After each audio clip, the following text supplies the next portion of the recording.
Yo, it is hump day. Welcome to Why Libertarian Live. I am Matt, bringing you live entertainment every Monday through Thursday. Talk liberty, talk decentralization, all the good stuff. Tonight I have an awesome guest. Before I get rolling, as usual, a little bit of business to conduct here. Like, comment, subscribe, share, notification bell, retweet. I am on a bunch of different blockchain channels now, and so if you are watching me on Odyssey that I'm live streaming on, if you are watching me on Vim on the Hive blockchain, definitely upvote me and throw some comments and questions in there. I would love to answer some comments and questions from the blockchain, so definitely participate on those ends as well. And if you're not watching this on YouTube, also go over to YouTube and hit sub just to help with the algorithm, so that the search can get a little better preference on some of these videos. The last thing I got to say is on my Linktree, I'm giving away crypto on the Hive blockchain. There is a Liberty contest going on right now there's a Hive crypto contest going on the Liberty community on the Hive blockchain. I'm giving away 100 Hive May 31st. There is it used to be my pinned tweet. This video is the pinned tweet for the moment, but there are instructions in my profile that I have shared recently on Twitter to go through. There is also a full-length video to show you how to set up a Hive account and how to put up your first post so that you qualify for a chance at the giveaway. We will do it every single month. So if you do an account now, you will also get chances next month and next month and next month. And then on top of that, I've already gotten people that have made like 10, 12, 15 bucks off of their introduce yourself post to get into the giveaway. So definitely check that out. Get paid for your social media activity while you also get a chance at some free crypto. So with that, I am very pleased to introduce my guest for this evening. He is running for Texas governor. It is Dan Taxation is Theft Behrman. Dan, how's it going, man? Hey, it's going awesome. Thanks for having me on. Oh no, my pleasure. I know your time is valuable, so you're all over the place, brother. Like for anyone who doesn't know you, just like who are you? Short little elevator pitch. Oh man, I'm I can't fit that into a sentence. I can't fit that into 15 minutes. What's my new profile on my Facebook? I'm a tax evader. I'm an undocumented driver, and I'm a life-saving drug smuggler. Yeah. That's all the best things to be. Yeah. Until you get caught. Yeah. But no, like, yeah, I mean, like I guess some people will call me a political activist. I'm really, I'm in this fight for freedom. I see a lot of injustice in the world, and I'm trying to be the superhero to solve all the problems. And most of them are created by government. It just so happens, which makes it really easy to just say, well, hey, if we fix this one problem here, we can actually fix a lot of problems, Yeah. make everybody's lives better. Who doesn't want that? Yeah. No, that's it. It pains me to say that that should be the reasonable thing, and yet, when you say that, some people nod their head yes, or they're in agreement and they understand and they see where you're coming at it from, and other folks are just so kind of like, I guess, attached to the way things have always been, or the way things that they've been at least recently. And so it's tough. I mean, like, I would imagine it's really difficult. The one thing I'll give you credit for, like, I'll be a good host here and stroke your ego right off the bat. Your activism, I think your activism is an example, right? Like, it shows people what can be done. I think the last big thing I saw that you did was what, the insulin giveaway? Was that it? Yeah. Well, I wasn't giving it away. I was selling it at the same cost that you get it in. I mean, yeah, it is practically giving it away, I guess. But Yeah. I was selling it at the same cost. I bought it in Mexico. I brought it up to the U.S. and sold it to people who needed it, because it's $12 for a pen, and everyone's requirements vary, but basically $12 versus $100. You might need, if you need to spend $100 a month, you can spend $12 a month instead. And the only reason it's so expensive is because the government, at the will of the pharmaceutical companies, has put laws in place to protect their monopolies, and that's really as simple as it gets. Yeah. Yeah. No. The let's talk about the monopoly discussion for a second here, because I think that is something that is gravely misunderstood. I think a lot of people assume the opposite direction, that it is companies that essentially gain a monopoly and then they take over the government, right? Or use the government to their will. It's actually completely different, right? They're essentially using the mechanism of government to crowd out that competition, or basically out-regulate them, and to drive their profitability higher based off of all of this crap that they have the government put through, so that the little guy can't exactly gain market share. Do you guys? I live in New Jersey. We have this is pharmaceuticalville in New Jersey. Do you guys have a similar dynamic in Texas? Do you have a lot of pharmaceutical companies that are based out of there? I wouldn't say pharmaceuticals, but there is a pretty big healthcare industry, in general. Hospitals, medical devices.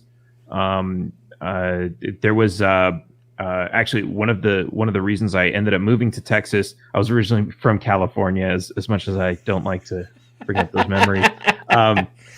There was a company called Medtronic, and my wife was working for them, and they actually moved from California out to Texas, and they're a pretty big insulin pump manufacturer. So they make these pumps that you don't have to shoot up your heroin looking junky stuff. You can just have a pump on the side of your hip that just is constantly pumping insulin into you, and it's measuring it and regulating it and everything. So you don't need to, everyone sees you pull out needles at lunch and they're like, oh my God, what's going on here? Yeah.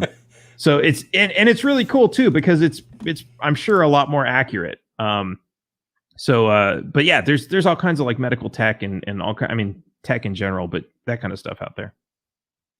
Well, so that being said, is there a lot of? I remember it was a big deal when the former governor out there was running for the presidential nomination, right?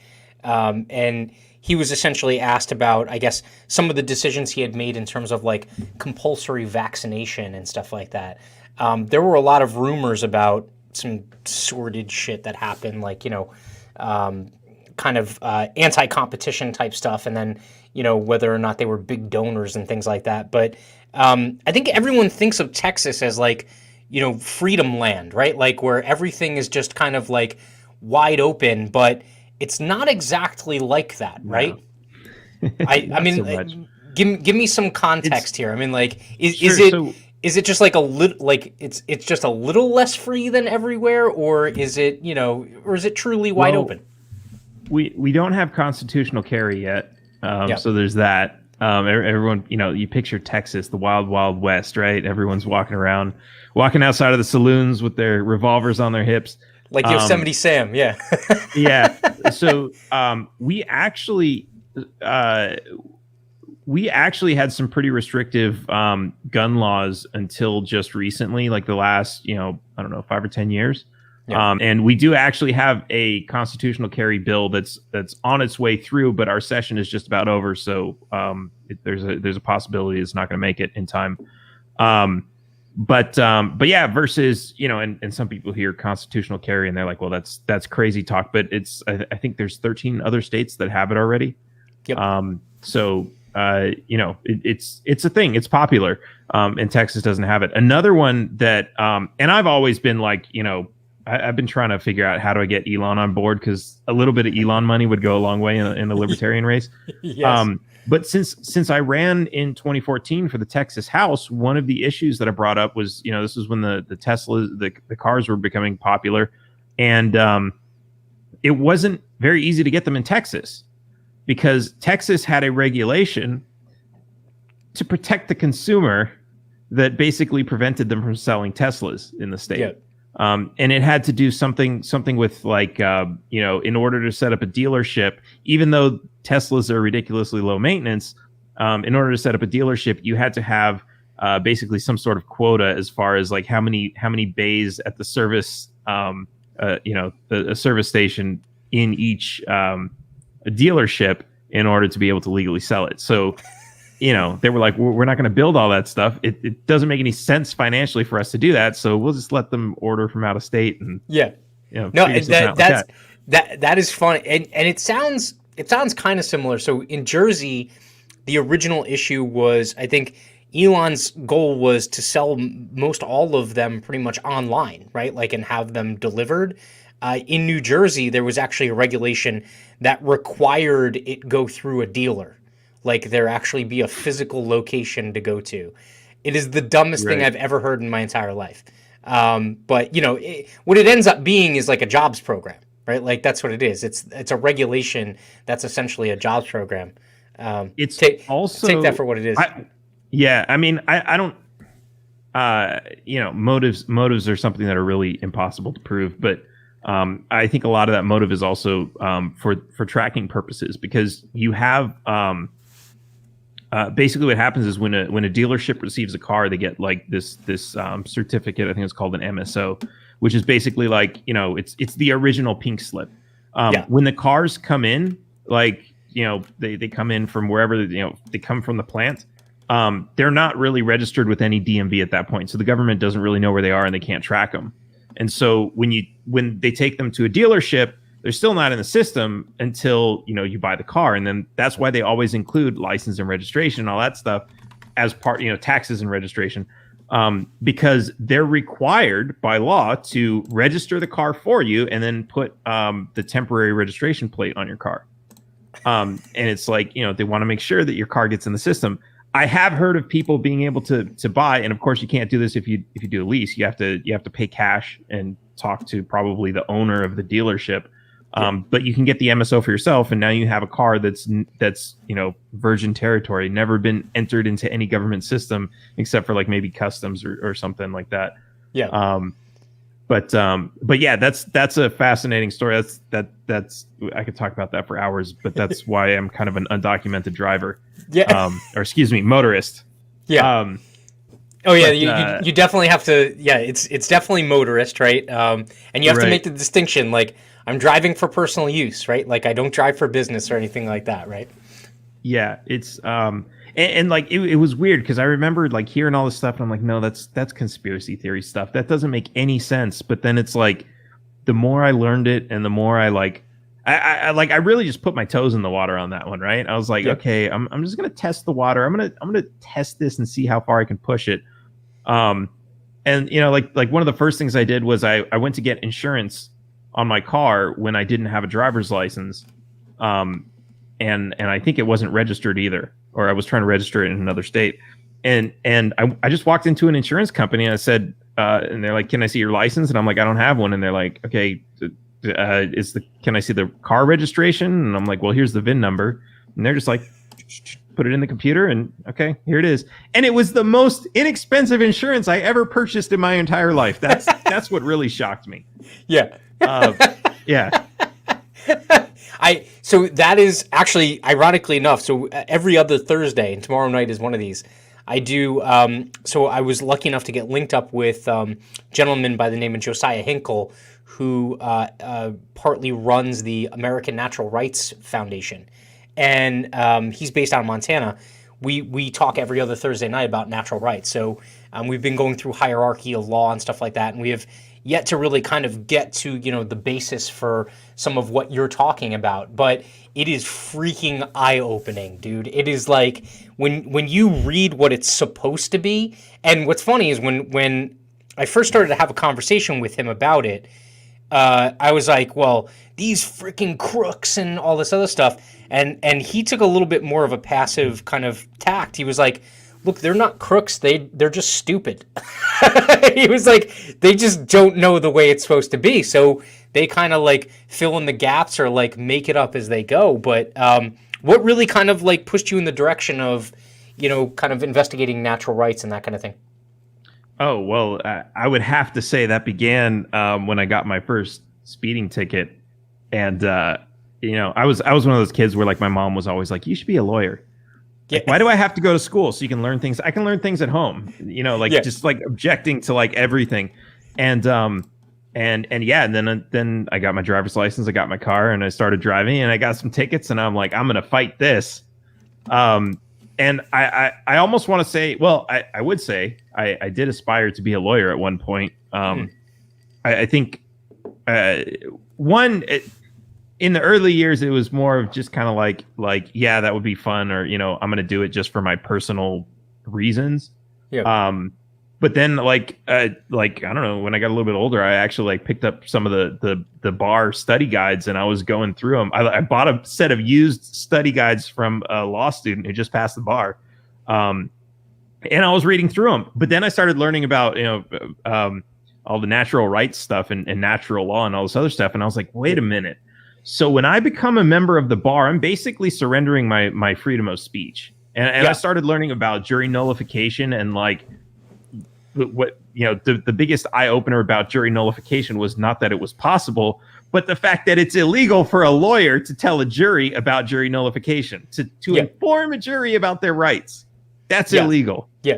Well, no, and in some states, if you participate in jury nullification, there have been cases where some of the judges have held the individual jurists in contempt of court for doing it. That's and like, bullshit. You're like, you don't fucking get the concept here. Like, this is the true essence of the law. Like, jury nullification is supposed to be the Alamo, right? Like, I mean, in Texas parlance, it's supposed to be the last stand of constitutionality before the individual has to fight for themselves.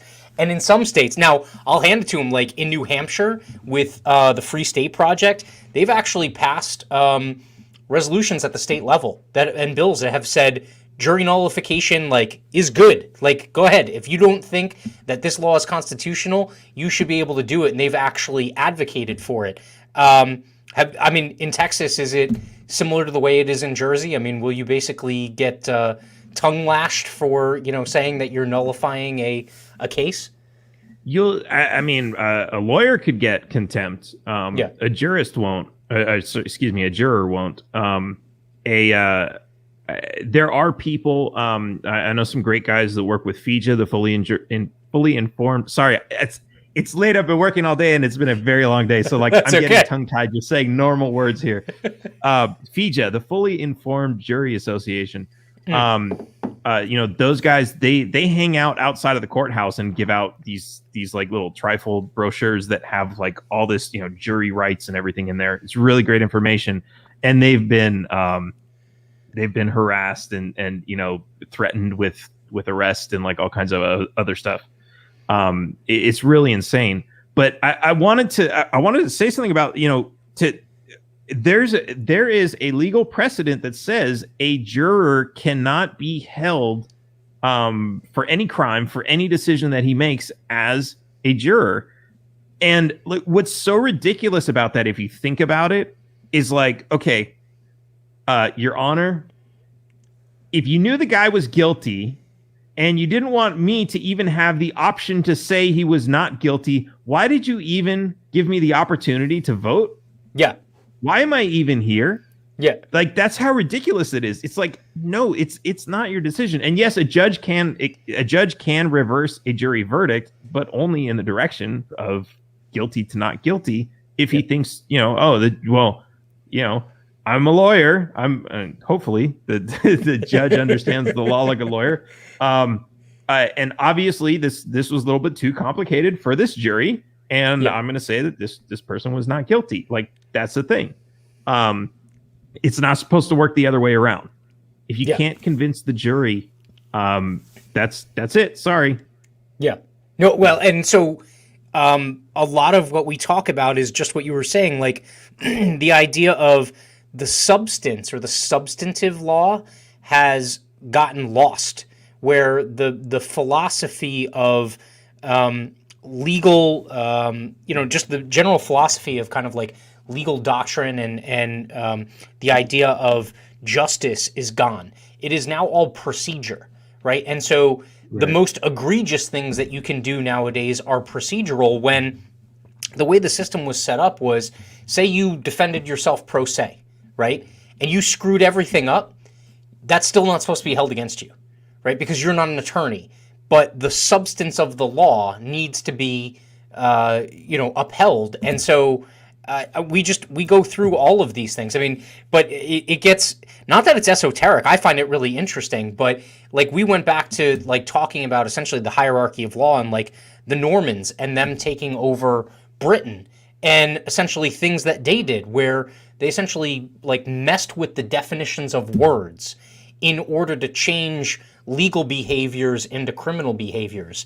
And you're like, holy crap, that's happening right now. Like we're living that right now. And it's really weird how that kind of cycle just happens time and time again, where it ends up kind of repeating itself. But is that also kind of where you got into your activism? What really kind of like, inspired your activism in terms of some of these things that you've been doing? Yeah, I mean, like there's been a lot of it. I've been arrested a couple times for some pretty ridiculous stuff, just for starting a conversation with a cop that, asking questions that they didn't like. What? You're under arrest. What'd you ask me? And the best is the cases where the person gets arrested and the only thing they're officially charged with is resisting arrest. Yeah. Like, how do you get there? I learned this that night. There are two other charges that they like to arrest people on that, they know they're never going to get a conviction, but it's public intoxication and inciting a riot. Yeah. Which basically you can say, oh, well, he was saying all kinds of crazy things, so we just assumed he must have been drunk or he was. You were a one-person riot. And right, and it's like, well, and so oddly enough, I was there for public intoxication, and one of the other guys was there for inciting a riot, and I'm like, that's just weird. And another guy was actually there for DUI, and the reason he was stopped was because he was on the block where he lived, and there was a car driving in the opposite direction with its lights off, and like as he got close enough, he realized it was a cop car and his window was down. So he said to the police, "Hey, turn your lights on." So they turned around and busted him for DUI. It's ridiculous. These guys. And so like, I see a lot of this stuff, and then, the number of people that I've met just grows every single day. I've got a really great friend who's going to federal prison right now. He just got sentenced to 15.5 years. Oh. For what? Getting too many not guilties as a criminal defense lawyer. So he was really good at his job. So the feds set him up with a snitch, lured him down to South America, where there's some drug kingpin who was not dealing drugs anymore, but needed some legal help to clean some stuff up apparently. And the snitch was basically telling these cartel guys like, hey, give us some money and we'll bribe the judges. My friend told him, hey, I don't do that kind of shit. if I see you do that again, I'm going to have to turn you in because I'm not losing my law license. He tries to go to the feds and turn in the snitch, and the feds are just like, oh, we don't care about that. And then eventually they pin him for attempting to take money from these guys to bribe judges, where he never tried to bribe any judges, and he never tried to take the extra money. And then they tried to charge him with money laundering because they paid him in cash, even though, get this, he deposited the money into his bank and declared it on his income taxes and paid income taxes on it. But it was laundered through the IRS. It just pisses me off. Like I see this. I had Tommy Chong on my show, which was really awesome. And I got to talk about his experience, and like I'm really just happy to see that like he had like a good sense of humor about it. But I don't know if you know, a lot of people don't know, he was set up by the feds too. He was arrested because he was selling Chong bongs. He was basically the same stuff you can go into any head shop across the country, even like as far back as 10 or 20 years when weed was illegal. You could go buy bongs, but because it had his face on it, it wasn't a water pipe. It was drug paraphernalia because his face is illegal now. And so he was set up by the feds. Like they literally ordered a bong to a city where bongs were outlawed so they could prosecute him. And they gave him like, I don't know, he got like 5 years or something. And then, just like any interaction I've had with the police where, I'm with a friend, it's like, a lot of people say, oh, no, there's no systematic racism. And maybe there is, maybe there isn't. Maybe there's just a few asshole racist cops. But like, I've been there where it's like me and one of my black friends, and like the cops are just totally ignoring me while they're giving my friend total shit right in front of me. And I'm like, dude, don't answer this fucking asshole's questions. Yeah. Like, he doesn't have a warrant. He doesn't have any reason to stop us. And like the cops just looking at me like, well, you can go. You're good to go. You can get out of here. Like, no, dude. Like I see this stuff, and like the fact that I see so many people just get like robbed by the system because they don't understand how it works and what to say or the right way to resist because they're so afraid. Yeah. Like, to me, I'm like, yeah, I could just run off with my white privilege and just be like, oh yeah, I got a great life. But it's like, I'm not leaving my friends and family behind like that. That's fucked up. And I'm not going to sit around and just let them do that to people that I care about. And so like all this stuff, it's like it piles up, and it's like, man, I never wanted to get involved in politics, man. I just wanted to stay home and play video games all day. That was my ideal life. You were called to action. It was like, you're the superhero who never intended to be a superhero. Yeah, it's nuts, man. And like, I mean, I still kind of hate politics. I don't know. I probably shouldn't have thrown a kinda in there. I still hate politics. But it's like, I think it's kind of like a reward benefit kind of thing. Like it sucks that I have to do all this stuff. I have to put all this time into like fighting. Like, I mean, like, when there are more enjoyable things to do, but at the end of the day, it's like I'm changing lives and saving people. And that's kind of, I don't know, more important to me than anything else. So yeah, it's really what's difficult is a lot of people will look at the choices that you or I or other people that are part of the liberty movement are making in order to speak out and fight and things like that, and they'll say, well, like, why? Like, you have an okay life, or like you're risking, you don't know what oppression is, man. Yeah, exactly. Like, but so they'll be like, oh, well, you have a lot to lose. Like, why would you do that? And my question is always like, okay, well, what's the breaking point, right? Like, and once you get to the breaking point, a lot of times you've already gone too far. Like, you're getting loaded into the cattle car, and you're like, okay, enough. Like, nope, too late. Like, that's way late in that situation. And so that's always my question to people is like, well, how far is too far, right? For in the spirit of what it is to be an American, like, an inch was too far. to the men that started the fight with the crown, for them, like, increasing the stamp tax a couple of cents was too far, right? They fought a war over that. And with us, it's like I think things have just been collectively as a country have been good for so long that we've gotten, like, for lack of a better word, kind of like soft, I guess, or just willing to get beat up a lot by the government before we'll actually, like, stand up. I think there's also this very kind of dark authoritarian, I mean, police state that's associated with it, because not only is it apathy, but it's also fear, right? Like, it's fear of what they can take from you. They can take your freedom and your liberty and lock you away for 15 years for fighting, actually on the correct side. But no, I mean, like, it's really tough. I mean, what really got you involved in politics? What was your first thing? Was it, was there a local race or something that you first got involved in? Yeah. So it's funny. Okay. So I had just learned about Ron Paul. I was like, yeah, that's awesome. But I think it was 2008. I just voted for Obama. Don't shame me. We all make mistakes. And then like a week later, I saw someone driving around with like a "Who is Ron Paul?" or Google Ron Paul or something like that, and I was like, what the hell is that? And like, because I really wasn't into politics even then. And I started, Ron Paul. Okay, cool. Went down the rabbit hole. America, Freedom to Fascism. Learned about the IRS and that whole scam, and that was, I hated income tax, so that was a good one for me. And that kind of led me to there was a We the People organization, or We the People Foundation, and the Tea Party.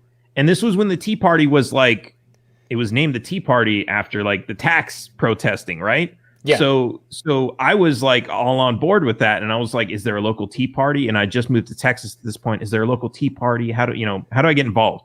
How do I do something? And I couldn't find anything. And well, except the Tea Party was like, it was kind of already turning to the Republican thing at that time. Yeah. And so I was like, what else is there? And I never heard of the Libertarian Party, right? So that wasn't even an option on the table. I wasn't even thinking like, is there a third party, right? Yeah. And then I was just like, I was looking on I'm in a new city. I'm on meetups.com. What kind of cool stuff is going on? Hang out with some people. And there was a Liberty Toastmasters. And I was like, oh, that sounds cool. Like I was, I got to learn some public speaking, right? I'll pick up a new skill. And I go there, and it's actually the Libertarian Party of Bexar County, in San Antonio. Yeah. And I was like, oh, you guys are with the Libertarians. Okay, tell me more. And I was in. Like I was like, this is what I want to do. And so 2 weeks later, I'm running for the Texas House of Representatives. You show up, you get a job. That's the way it goes. Yeah, basically. And it was a really awesome experience. Like I ended up getting like 23% of the vote, which was like amazing. Wow. It was only a two-way race, so there was no Republican in there, which probably helped me out a lot. But I just had a small platform of stopping police misconduct and ending the drug war. And I met some interesting cops along the way, campaigning with that. But yeah, that was kind of my first run, and I learned a lot from it, met some really awesome people, and just, I've always I keep looking for like, okay, but what can we actually do? Cause at some point I was like, it feels like we're just sitting around talking about it and we're not actually doing anything. What can we do? What can we do? And, it kind of, it took me a few years to kind of get to where I am now, as far as like all the stuff I've been doing. But yeah, like, I think that's kind of the thing. Like, I'm always like, okay, what can we actually do? How can we, because, running a campaign and getting elected, especially as a third party, is extremely difficult, especially into a position where you have some real power. But the way I've come to see it is, that's almost kind of irrelevant, because the problem is not us not getting elected. The problem is the public at large is generally saying, well, yeah, the Democrats might not be perfect, but they're going to give me a little bit of what I want, and so I'll support the whole system. And the Republicans are doing the same thing. And it's like, what they're both doing is saying a little bit more government, as long as it helps me. Yep. And it's like, no, it's going to hurt you. And there's free cheese in a mousetrap, and like they keep asking for more government, and we need to change the culture to where people can start saying, "Oh, I get it. It's a mousetrap. I don't want any more of that. Please take away everything that you have." And that's the culture shift that I'm really fighting for now, through the activism and outreach and everything else. Yeah. Shane checking in. He goes, "I love you guys. I miss your Musk, but it's dinner time and I got to go." And he said, "Dan, taxation is theft," with exclamation points. Shane's awesome. In the vein of Shane, go enjoy your dinner, Shane. You work too hard. In the vein of Shane and you talking about the Tea Party, I mean, I've said it multiple times. Like, the Tea Party should still be holding out, right? Like, the federal government should still be shut down.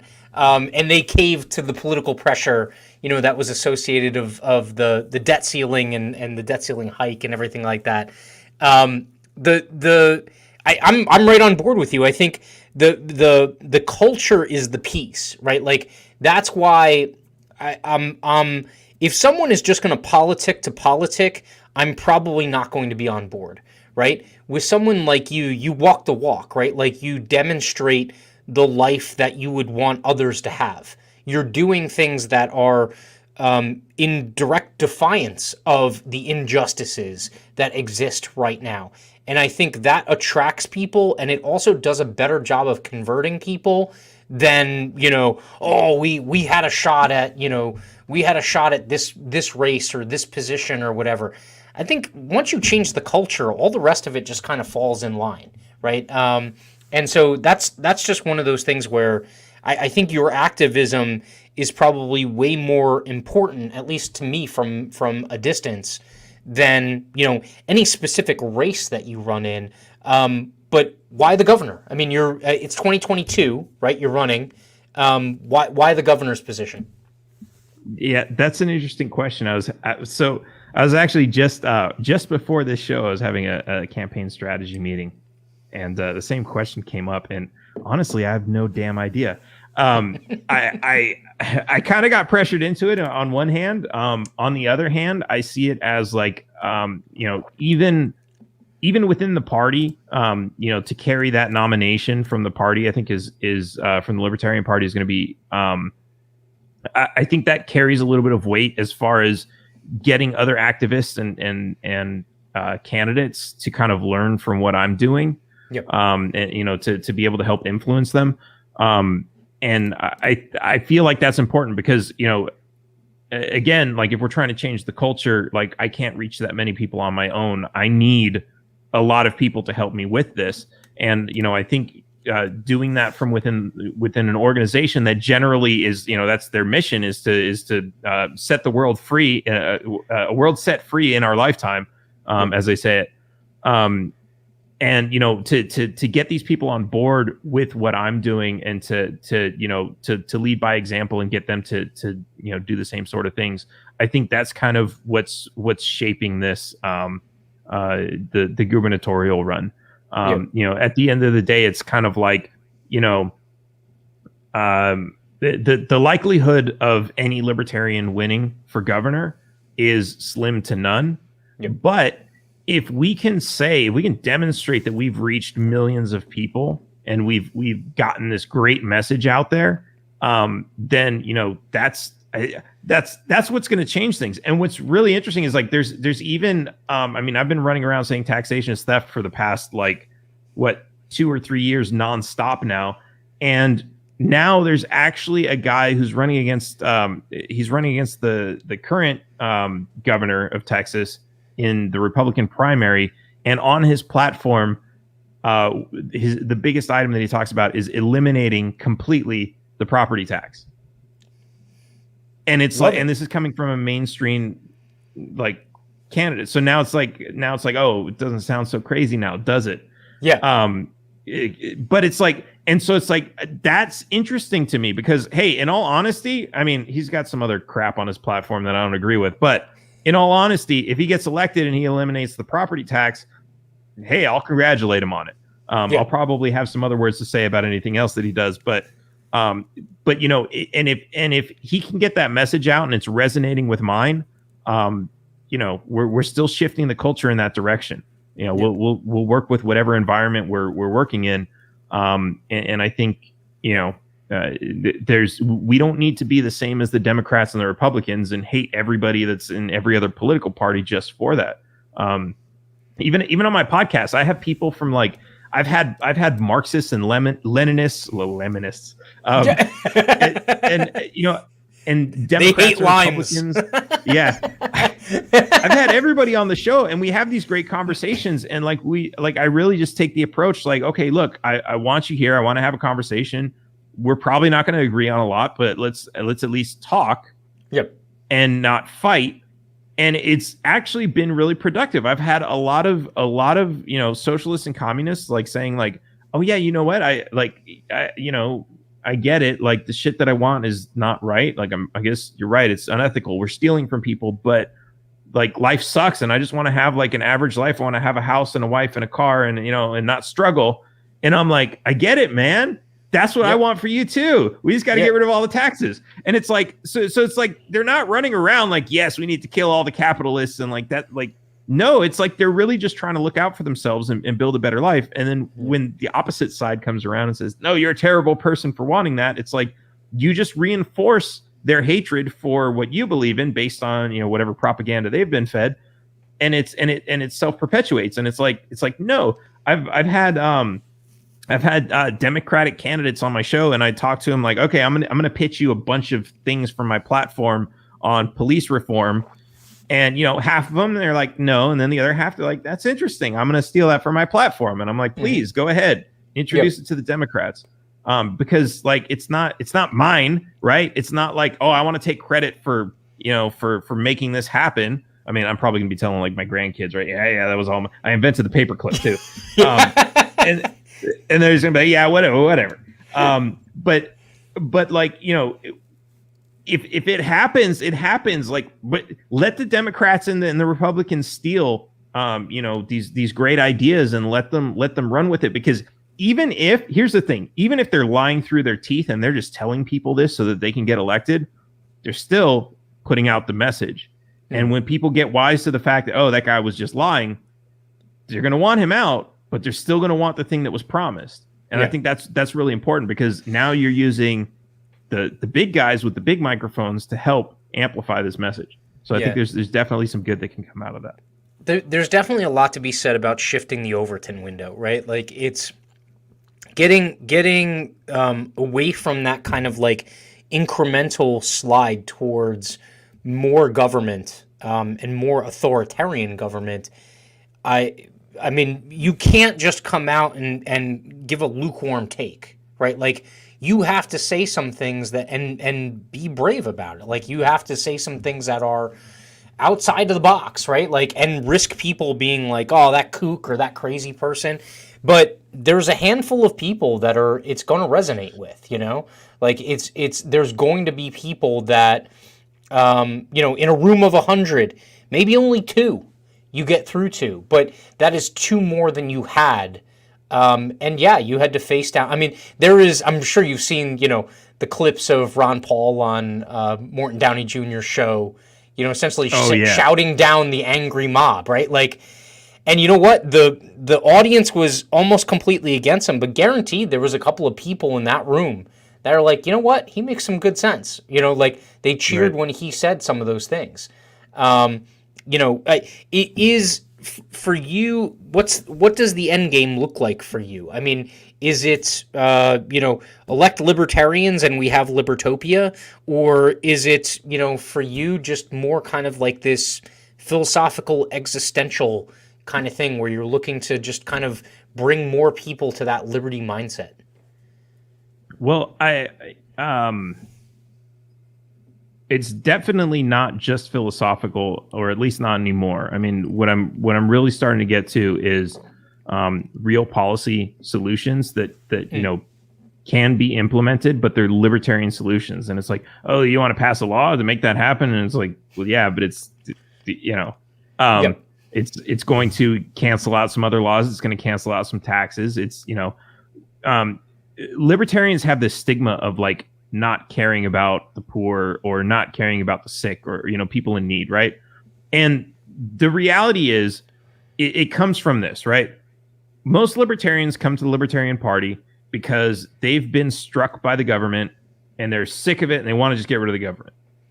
And that's where that conversation ends. And they're like, let's get rid of the government.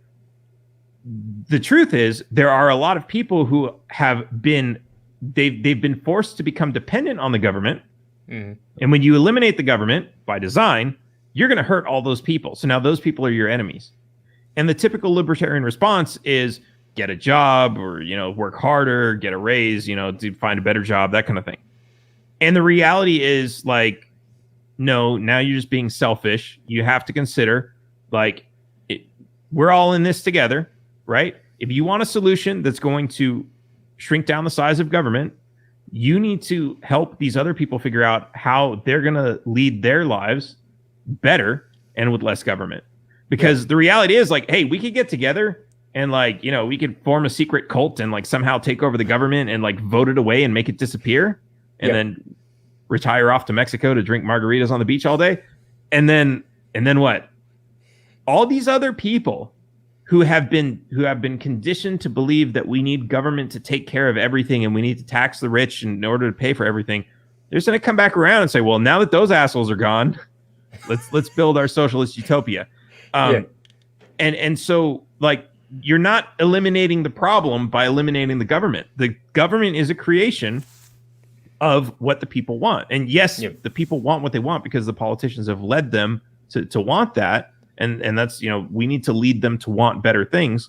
But that's the thing. Ultimately, like, we are a small piece of society and we need to get everybody else on board with what we want. And so if we want to do that, we need to understand that, like, we can't just solve our own problems. We got to solve their problems too. And it's really not that difficult. Like, once I kind of came to that realization, like, I started looking at, like, okay, how do we solve these problems? I talked to somebody who was they were getting picked on pretty bad by some libertarians, like, because she started out with, we need to raise the minimum wage. And, the libertarians came out, oh, screw you and your minimum wage. And, and she was really getting attacked. And I reached out to her and I said, let's have a conversation. And we started having a conversation. And I told her about, this policy that I'm working on. It's called Rent-Free America, which libertarians hate because they're like, oh, you want people to have free rent and steal property? And it's like, no, it's not about that. But I'm not trying to give it to you anyways. I'm trying to reach a different audience, like this woman. So I'm talking to her. And I'm telling her, what is Rent-Free America? Well, first of all, are you paying rent? How would you like it if your rent was lower? Here's what we're going to do. Your landlord is paying property tax. We will eliminate his property tax if he passes the savings down to you, his tenant. You're still going to be paying rent. How would you like that rent to be deductible on your federal income taxes? Right? And, like, all these little things. And she's like, oh, yeah, I love it. Because ultimately, the reason she wanted higher minimum wage is not because, like, oh, yeah, I'm going to get rich because minimum wage is going to be higher. No, it's because she's struggling financially. She understands, like, how to save money. She understands how, it's better to buy a house than to rent. But she's not in a position to do that because she doesn't have any money left over because, she's making minimum wage or a little bit above. And they're taking all these taxes and her cost of living is through the roof. And it's like, okay, so let us help you solve some of these problems so that even with minimum wage, you'll be able to save some money. And she's like, I love it. I'm on board with it. She's already talking about all these other people she wants to bring in on this. This is just one example. And it's like, we can do so much of this. And now we have all these people on board with us who were not libertarians. They don't care anything else about the rest of the libertarian platform yet. Because right now they're worried about, how am I going to pay my bills? How am I struggling through? I don't care about your philosophy. What is this nap you're talking about? I don't care about any of this. How am I going to pay my bills? Okay, we have a policy. It's probably going to take a couple years of fighting really hard. But if you fight hard with us, we're going to get this policy passed and you're going to start making more money that you can actually save. How's that sound? I'm on board. And so now we're like, and as we're working with these people and we're becoming closer with them, I mean, the philosophical stuff is just going to rub off. That's like, you couldn't stop that if you wanted to. But it's like, and we're helping people. Like, what's wrong with that? And we're helping ourselves. It's amazing. And so, like, this is just one program. We're doing it with the healthcare too. We're doing it with the cannabis and drug reform. We want to get to the student loan crisis eventually, but like this is how we change the world, man. It's working. People are excited about it, and this is like everyone's talking about unity, and it's all talk, and it's like, no, this is how we actually do it. Let's do it. Yeah. No, there are sensible solutions that are there to be had. And I agree with you. Just talking philosophy doesn't sell it to anyone, right? Like actions speak way louder than words. When someone sees someone living a freer life, they're not like, what's the philosophy you're living under, right? Like they're like, how'd you do that, right? Like practically. I think that is the answer. Student loans is a perfect example. I mean, there is a common sense fix to student loans, right? It is allow the borrowers to go bankrupt. If you can dispose of it in bankruptcy, that is the easiest way. That also has a free market mechanism where it penalizes lenders that essentially indiscriminately lent money. Now, the individuals do take a hit to their credit, but quite frankly, most of them, their life sucks if they are being constantly hounded by creditors and student loan collection agencies and things like that. And not to mention the fact that gigantic weight over their head also causes cultural changes. I think that's also something that we take for granted, is what the world could look like with more freedom and liberty.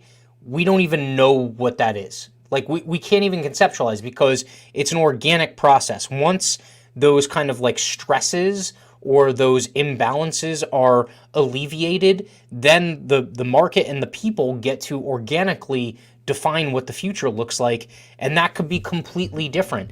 But we have to have some, if you're going to take the political route, you have to have some practical steps to get there, right? Like, what does that look like?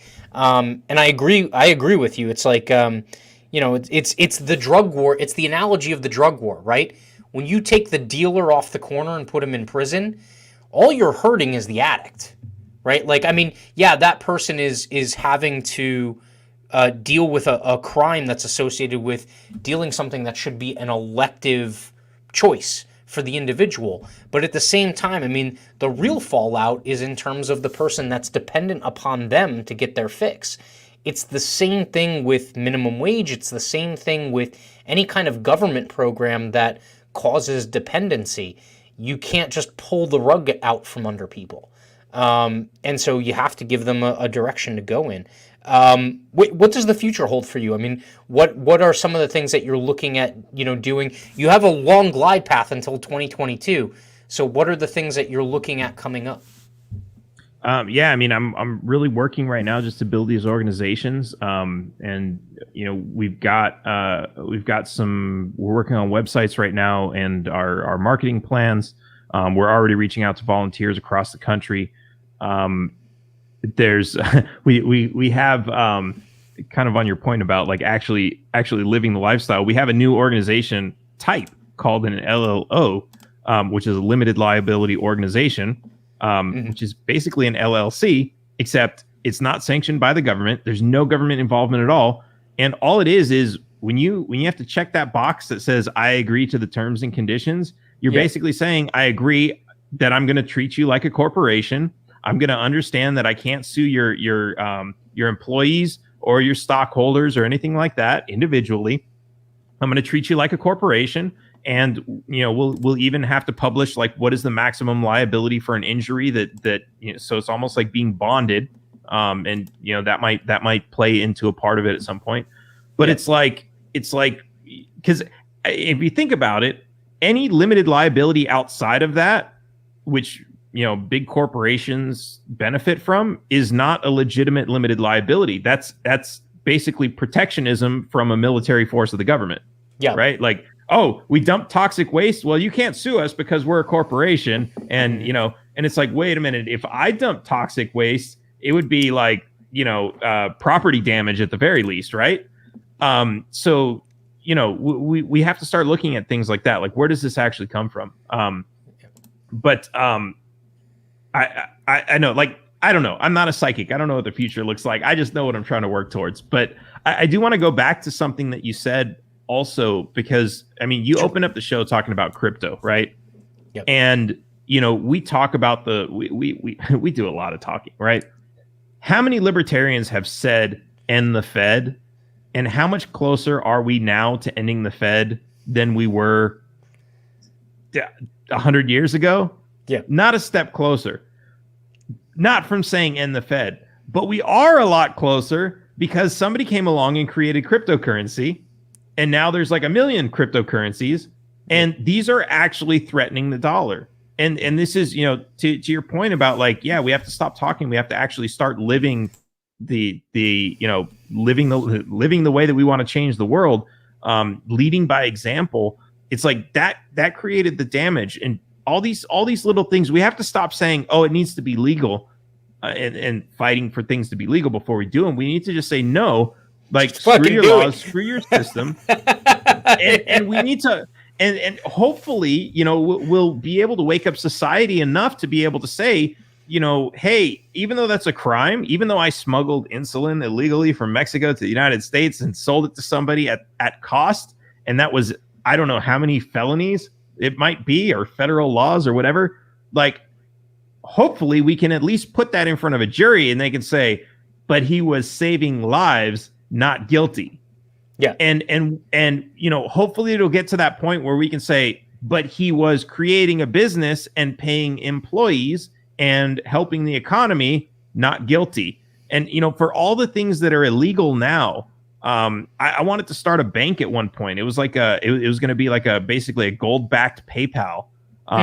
And holy shit, when I found out how much I had to spend on like surety bonds and like all this other stuff and banking licenses, it was like $20 million just to get started. And I was like, where am I supposed to get that from? I'm not Elon Musk. And so it's like, okay, well, that crushed those dreams. Meanwhile, that might have been a thing, and that might have been a safe way for people to store their money. Now, of course, that would have been, those laws aren't there to protect people from my ill will as a bank operator. They're there to protect the Federal Reserve's monopoly. But sure. But yeah, like this is like, in general, if I had done that, people would have looked at me and said, oh, I don't understand this gold thing, but it sounds like a scam, because why doesn't he just use paper money like everybody else? And if the government says it's illegal because it's hurting people, then it must be, and let's send him to prison. And in fact, they did that to the Liberty Dollar guy. There was a thing called Liberty Dollar, which they were making silver coins, which they called counterfeit because they looked too much like the U.S. silver coins, even though Canada is allowed to print silver coins that say $1 on them, and that's not considered counterfeiting. And even though they have these commercials running on late night TV of the Buffalo nickels, which are gold plated and absolutely worthless, but certified by the U.S. Treasury, and that's legal, but only because they're worthless. This guy went to prison for counterfeiting because it said because it had the word dollar on it, I think. Yeah. You see that with the guys up in New Hampshire right now that are going through it. They used an actual cut through to form religious organizations, which this is the bitter irony. Even John Oliver on his show walked through the ridiculously easy process of forming a nonprofit church, right? And he was like, we did it, and this is what it's here for, or this is how you do it. These guys were just like, fuck yeah, let's do it. They did it. They had like 3 different churches that they formed, and they ran Bitcoin ATMs through those organizations. It wasn't the fact that they created not-for-profit organizations that pissed the feds off the most. It's the fact that they were essentially creating an untraceable, like Bitcoin is traceable for the most part. There are certain things that you can do, but they were running essentially an untraceable Bitcoin ATM system, and that's what pissed the feds off. Not that they actually did anything illegal. It's the fact that they found a way around it. But that being said, decentralization, I don't even think people can conceptualize how amazing this technology is. It will, in my mind, it will invalidate government. Like, government won't need to exist, or at least in its current form, once decentralization fully is adopted. because it is redundant, it is organic, it is the truest free market that I have ever come across in my entire life. So the one that I was pitching at the beginning used to be Steam. So if you were familiar with the old Steam blockchain, under cover of night, they had essentially kind of like a hostile takeover where the founder of Steam's son basically wanted to sell the blockchain and make it, instead of a decentralized blockchain, it would become a centralized blockchain, which is what most of these tech companies are talking about. Everyone's like, Twitter's going to start a blockchain, so you don't have to go on these other ones. You're like, no, you think Jack Dorsey for 1 second is going to create something that he doesn't get to control? Bullshit, right? Like, it's going to be a centralized blockchain. These people that are on the Hive blockchain, they saw what happened on Steam, and they were like, deuces, we're out, right? And they started their own thing and they hard forked. That's exactly what can happen with any kind of government that ends up trying to take it over. And I think a lot of people are like, oh, well, no currency is ever going to, replace the dollar. Well, no fiat currency is. Good. Right? But there is most certainly alternatives out there that will rival the dollar. And to your point, trying to find a glide path for, say, people that are dependent on the government. I mean, on Hive, I've seen people who live in a country where $100 is a lot of money make that in one social media post. Like, it is a compelling story. It brings value to people. It brings you in. Doesn't matter what language it is. Like, you can use Google Translate or whatever you want. And they make enough money to live off of for a week or a month off of one social media post.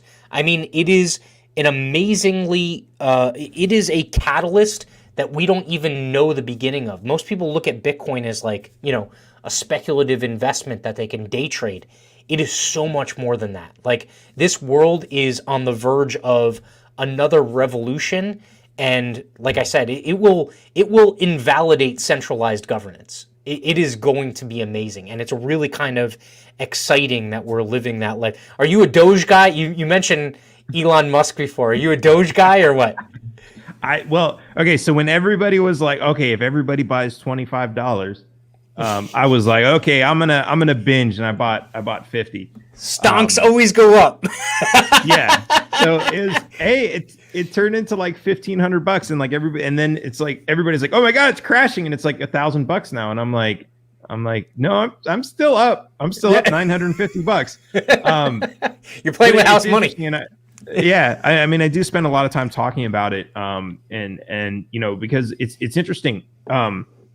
I was on what's it called, Clubhouse last night. I finally got on, and I'm like, oh wow, I was actually really impressed. It was a lot better than I thought it was going to be. And I got into a bunch of different rooms, people talking about investing, and like people that you would not think are into crypto from like all different parts of the world, like talking about crypto. And what was interesting was I was in like 5 different groups, and there was always this one guy who was like, well, it's not really investing. And I thought it was interesting that that they were saying this, and like it turned into a fight over definitions, which is kind of like what I hate. And it's like, okay, yeah, forget it. Like, because one guy was like, oh, you're offending me because it's not, because you're saying I'm just gambling and I'm not investing. And it's like, who cares what it's called? Yeah. What I think the important distinction is, what these people were trying to make, that like nobody really got because they were arguing over definitions, was that when you buy Bitcoin or like any coin, you're just giving your money to somebody else, and you're just trading. You're not really investing in the way as if like there was a startup and there was a guy saying, hey, I want to build this amazing new thing. Give me a bunch of money so I can build it. That's like a totally different type of investing. Yeah. And like that's like, when you look at the etymology of the word invest, to like put your money into something, it's like that's the real investment, right? And you could say like, oh, I'm investing in my portfolio and all this, and yeah, it's true. But it's like, I think the bigger picture is to understand that like, but when you invest in like a startup or something like that, you're actually like, you're investing in the entire world. You're investing in society, because you're helping to create something that is potentially going to change the world. Maybe not. Maybe it flops. Maybe it disappears. Maybe it doesn't make you any money. But that's what you're actually doing with it. And I think that's like, and even when you buy, you buy stonks, right? Because that's kind of the middle ground. when you buy a share of Amazon, that money's not going to Amazon. Yeah. They already have enough money to build whatever they want. That money's not going to Amazon. That's going to somebody else that already holds a stock. If you buy it from an IPO, on the other hand, it is going to the business. They're selling that stock to raise money to expand. So like that, I think that's a really important distinction to make. And I'm not saying like, so don't invest in stocks or crypto. Like, I'm absolutely not saying that. I'm just saying, understand what you're doing. And if you're making a lot of money, take some of it and put it back into humanity, I guess. Yeah. No, that's a very good analogy, because I think a lot of people, again, this is part of the idea of like, freedom and how that ends up resulting in the organic kind of, movement of culture and just life as we see it. Bitcoin and decentralized cryptocurrencies, they're not just currencies. They're also, you're getting a stake in something, right? Bitcoin may be a little bit less so because it has become so speculation laden. It's also very much, I would make the analogy, and some people will say, no, you're wrong on this one. And some people will say that actually kind of makes sense. Bitcoin is kind of like the gold of cryptocurrencies, right? It is like that original precious metal that is in limited supply. It will probably stay at an elevated price where it doesn't really make much sense to do daily transactions with, but you can do bulk transactions with it. It will always be the godfather of crypto, right? Or the grandfather of crypto. But there are all these other cryptos that are coming up that have use cases where when you're buying that crypto, you could be exchanging it with someone else who bought it speculatively, or if you're buying it directly from that, originator of that blockchain, you're essentially taking a stake in it. Like, you have an actual stake in bringing people to that platform to interact and either do commerce or bring some value to it.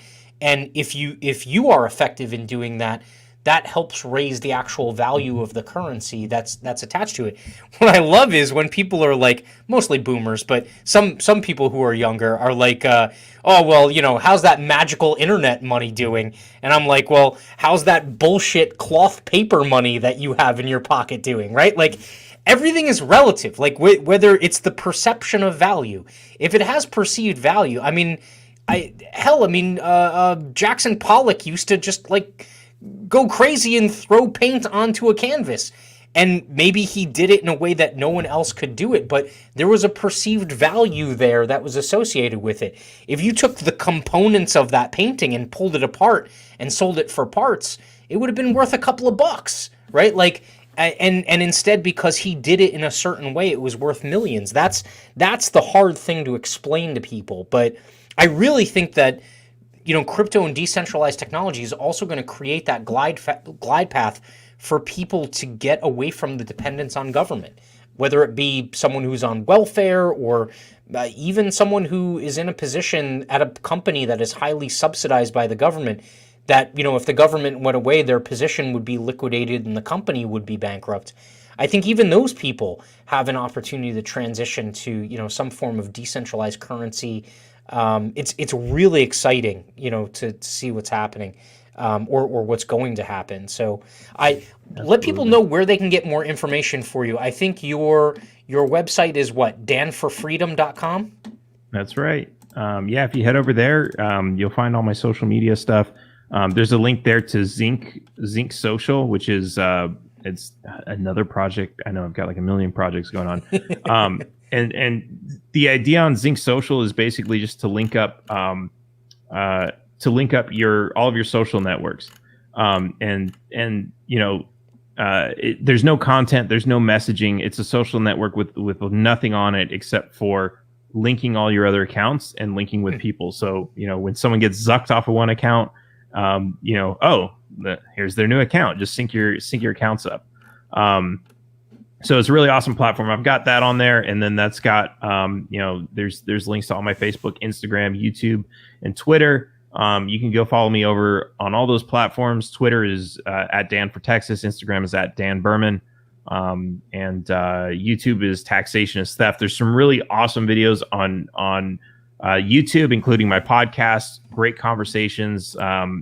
great, hopefully thought inspiring lessons on what freedom is really about, and probably lots of information on if you ever want to stop paying income tax. There's probably more information than you ever need there. I would say or at least that is the holy grail of libertarianism. Oh yeah. Yeah. Oh, and right front and center there is the interview with Tommy Chong. So yeah, that's awesome. He's awesome, man. I mean, I've been a fan of his since I was like I don't know, 10, and my dad was like, letting me watch goofy Cheech and Chong movies. And I had no idea like what being stoned was like. I was just like, yeah, haha, those guys are so great. They're having so fun and joking around. It was like live action Ren and Stimpy, really. Yeah, that's exactly what it was. Great. Now I'm thinking about Don't Whiz on the Electric Fence. You mentioned Clubhouse. Twitter does have a function now where you can do kind of like those, almost like a Clubhouse type chat. So every so often, a group of us get together and kind of chat it up. So I'll make sure to flip an invite your way just in case you're looking at your Twitter. And then I appreciate it. This was fantastic. Any way that we can help you as far as your run for 2020? I guess you're technically not official yet, right? Because the Libertarian Party has to meet the year of the election to nominate you. Yeah, so that'll be April. And we'll do a nomination process. But until then, you can still go to the site. You can still donate. But more importantly, if you really like any of the issues that I'm working on or any of the programs and you want to get involved with those, I think that's really where I'd like to see anyone donate their time or money, because those I really see as like that's going to be the baton that we're passing, from between myself and other candidates, whoever's going to run after me. And other candidates in other states, other activists, people who are just not interested in running at all, but they want to help.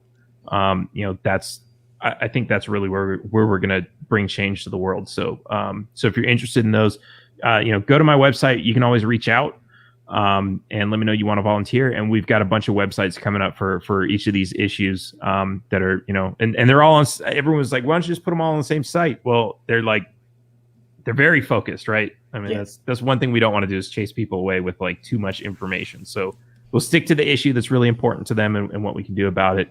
And that's just going to be that. But that's we've been testing that strategy and it works really well. So awesome. Yeah, no, I definitely check out Dan's website, check out some of those initiatives. And if one of them speaks to you, get involved, donate. That's the way that you affect change. And I think that you're a fantastic example of that, Dan. So, and I appreciate it. Thank you very much for taking the time out. And as I mentioned earlier, tomorrow night we're going to be talking about natural rights. So I'll be on again at 7 p.m. talking natural rights. We're going to be talking about, what constitutes a citizen.